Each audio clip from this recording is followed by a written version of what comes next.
Fala pessoal, tudo bom? Sejam bem-vindos a mais uma aula de Geografia aqui do canal Quadro Livre e hoje nós vamos para a segunda parte da revisão de Geografia do PISM Módulo 1. Você que está aí estudando para essa prova, você que está aí já na conclusão do primeiro ano e vai fazer o PISM Módulo 1, fica bem ligado que hoje nós vamos continuar esse estudo. Se você não assistiu a primeira parte, vai lá, assiste a primeira parte, depois você volta aqui e assiste essa aula.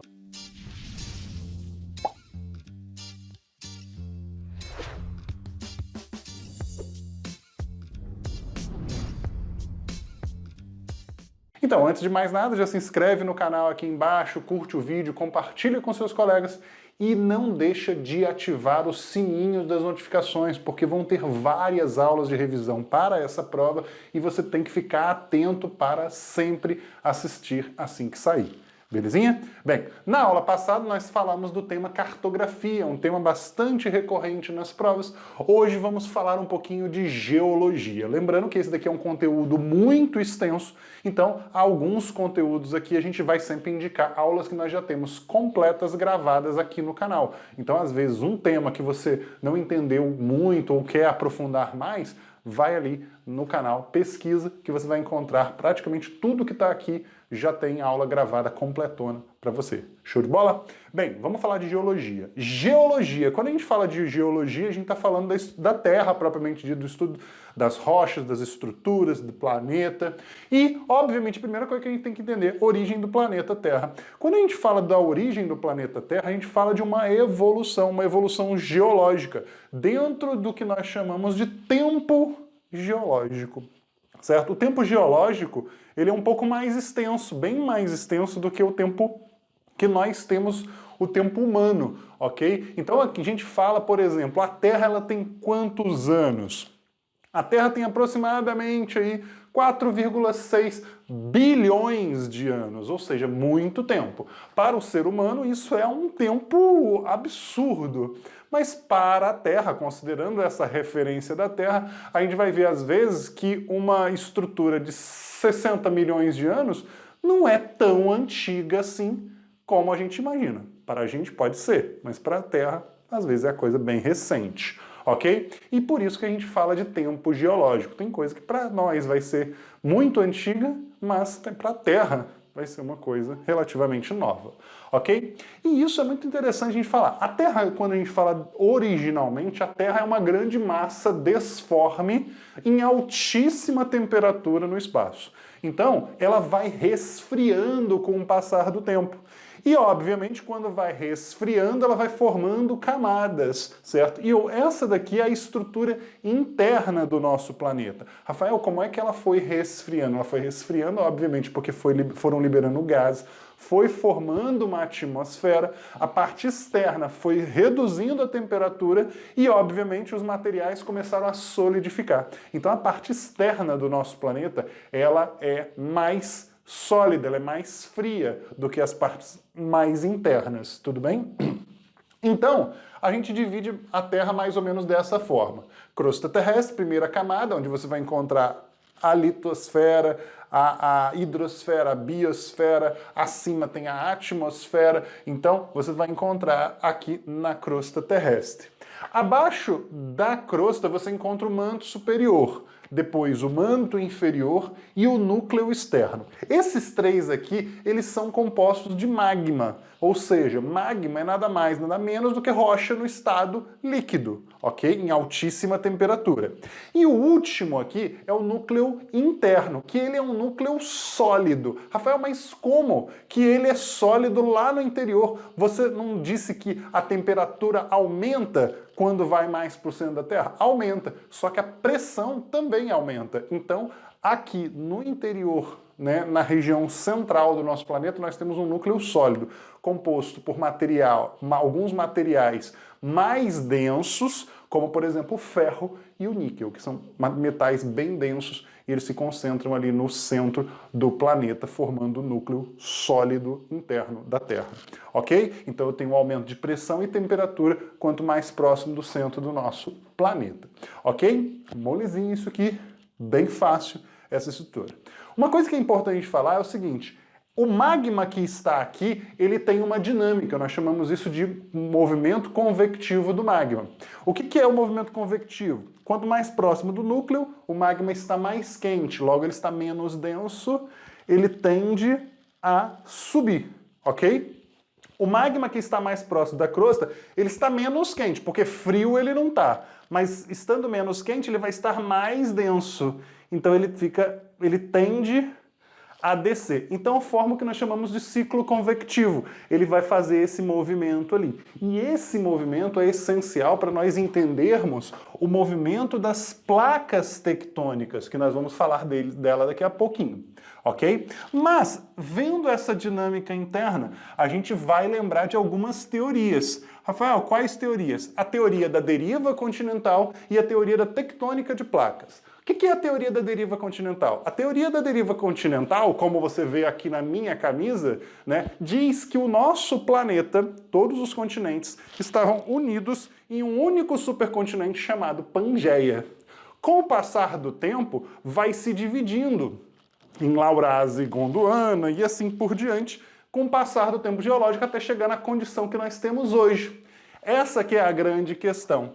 Mas, Rafael, como que esses continentes foram se dividindo? Devido ao movimento interno da Terra, ao movimento convectivo do magma, que vai gerando uma dinâmica das placas tectônicas. Ou seja, as placas vão se afastando, vão se movimentando e os continentes que é uma estrutura sólida que está sobre o magma líquido, também vai se afastando, vão se dividindo até chegar à condição que nós temos hoje. Tudo bem? Belezinha. A teoria da deriva das placas tectônicas ou tectônica de placas diz exatamente que a crosta terrestre está subdividida em grandes placas litosféricas que se movimentam de acordo com o movimento interno da Terra ou o movimento convectivo do magma. Molezinha. Rafael, mas existem movimentos diferentes. Existem movimentos diferentes. Vamos estudar os principais. Podemos dividir antes em dois grupos. Temos os orogênicos, ou também podem ser chamados de orogenéticos, e temos também os movimentos epirogênicos, que também podem ser chamados de epirogenéticos. Os orogênicos são os movimentos horizontais. Nós vamos ter aqui três. Quais são? Movimento convergente,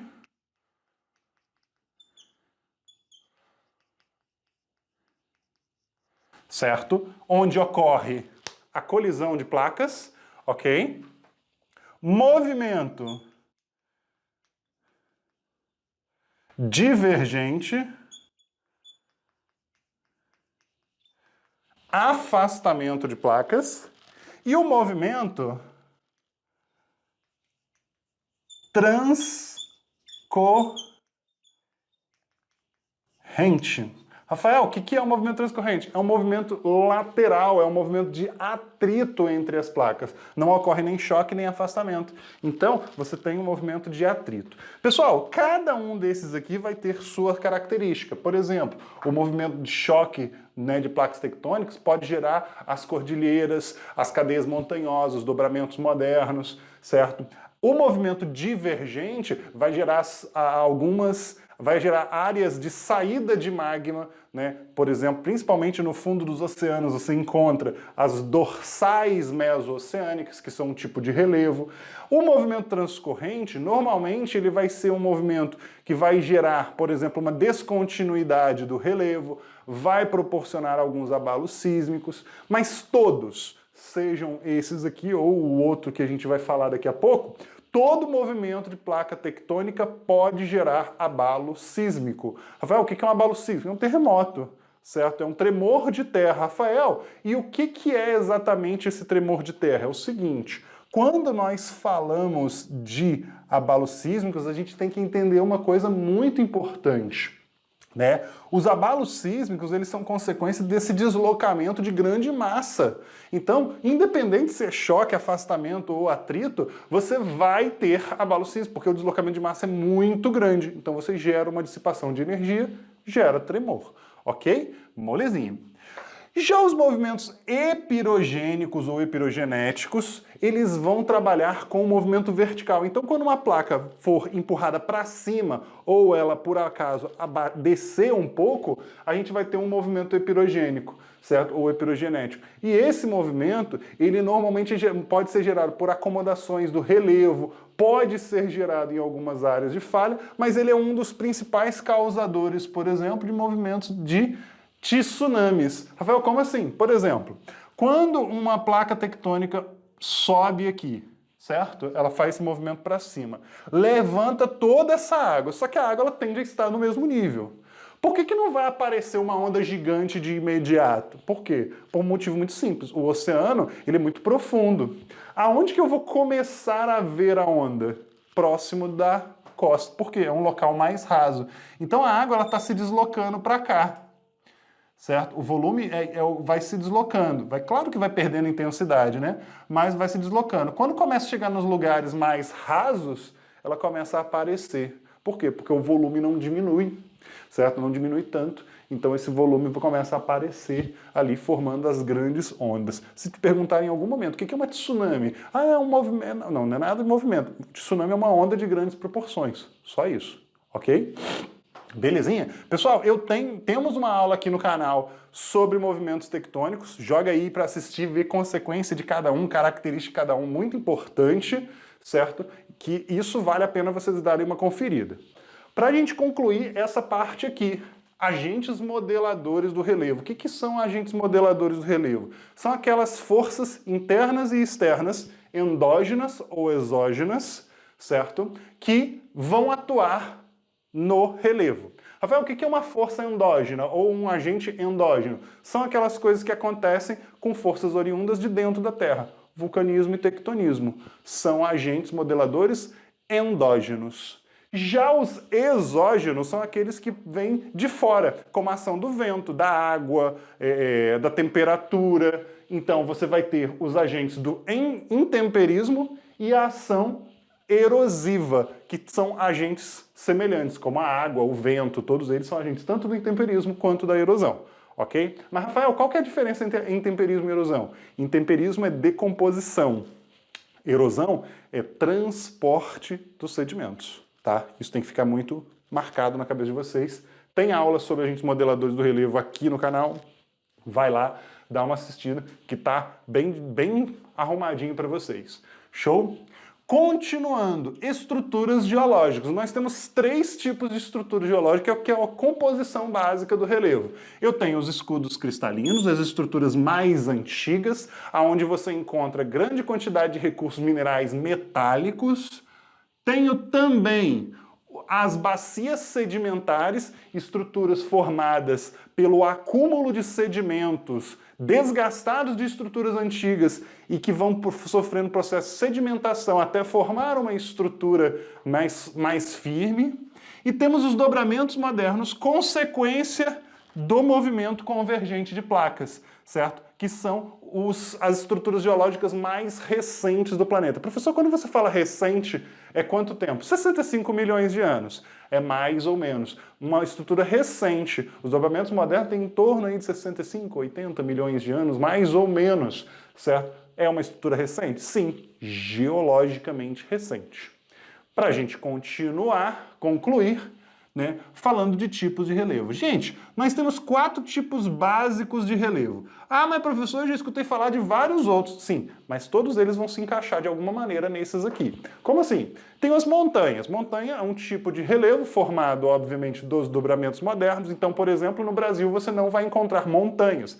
Temos montanhas no Brasil? Não. Temos morros, picos, serras, mas montanha não, ok? Planaltos. O que é um planalto? Planalto é uma região normalmente em processo de desgaste, certo? Formada a partir desse processo de desgaste, de intemperismo. Normalmente era uma estrutura maior, vai sendo aplanada com o passar do tempo, com esse desgaste, normalmente superior a 300 metros de altitude, certo? E, por exemplo, no estado de Minas é bem comum, estruturas de planalto. O Planalto Central, por exemplo, você encontra em algumas regiões do Brasil, um dos principais planaltos brasileiros, certo? E aqui você vai ter a planície. O que é a planície? A planície não é uma região de desgaste, é uma região de acúmulo de sedimento. Normalmente, regiões de planície são bacias sedimentares, são áreas sedimentares. Toda planície é área sedimentar? Normalmente. Toda área sedimentar é planície? Não, não necessariamente. Tá ok? Mas as planícies são regiões mais baixas. Você tem normalmente dois tipos de planície. As fluviais, próximas aos rios, e as litorâneas, são as mais comuns. Existem outras, mas são as mais comuns essas aqui. Depressão. Rafael, depressão é interessante. Só vou dar um destaque à depressão, por quê? O que é uma depressão? Depressão é um relevo que está abaixo do relevo do seu entorno, certo? Eu tenho dois tipos básicos de depressão, a absoluta e a relativa. No Brasil, nós não temos depressões absolutas, somente depressões relativas. Ok? Mas o que é cada uma? A depressão absoluta é um relevo que está, além de estar abaixo do relevo ao seu redor, também está abaixo do nível do mar. E a relativa está abaixo do relevo ao seu redor, mas está acima do nível do mar, que é o que nós encontramos no Brasil. Região norte do nosso país é uma região que apresenta uma predominância de relevos de depressão relativa. Tudo beleza? Pessoal, além disso tudo aqui, tem a parte de ciclo das rochas. Nós não estamos com ele aqui na revisão, mas vale a pena você conferir no canal, que é um tema também importante da geologia para a prova do PISM. Belezinha? Se vocês precisarem de qualquer coisa, deixe seu comentário aqui, fala aí o que vocês estão precisando e a gente vai gravar para vocês. Valeu? Até a próxima!